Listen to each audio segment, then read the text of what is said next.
এইখিলা তেজপাত আমাৰ সকলোৰে চিনাকি ৰন্ধন প্ৰকৰণৰ বাবে অতিকে প্ৰয়োজনীয় এবিধ সামগ্ৰী। সুস্বাদু আঞ্জা এখন ৰান্ধিবলৈ লৈ পোনপ্ৰথমে মনলৈ আহে তেজপাতৰ কথা। তেজপাত এখিলা নোহোৱাকৈ সুস্বাদু আঞ্জা এখন ৰন্ধাৰ কথা আমি ভাবিবই নোৱাৰোঁ।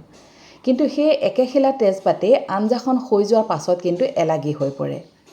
সুস্বাদু আঞ্জা এখন ৰান্ধি পৰিৱেশন কৰাৰ আগে আগে বহু সময়ত আমি তেজপাতখিলা উলিয়াই থৈ দিওঁ বা বহু সময়ত তেজপাতখিলা আমি পেলাই দিওঁ। এই তেজপাতৰ উপমাটো বহু সময়ত বহুতো মানুহৰ লগতো খাটে।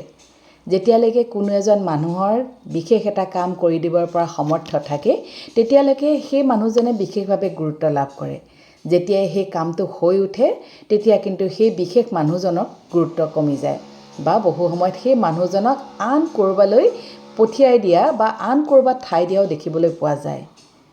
অৰ্থাৎ কাম হৈ উঠাৰ পাছত যেনেদৰে তেজপাতখিলাৰ মূল্য নাই, ঠিক তেনেদৰে মানুহ এজনৰ কামটো হৈ যোৱালৈকে তেওঁৰ গুৰুত্ব থাকে, তাৰ পাছত কিন্তু তেওঁৰ কোনো গুৰুত্ব নাথাকে।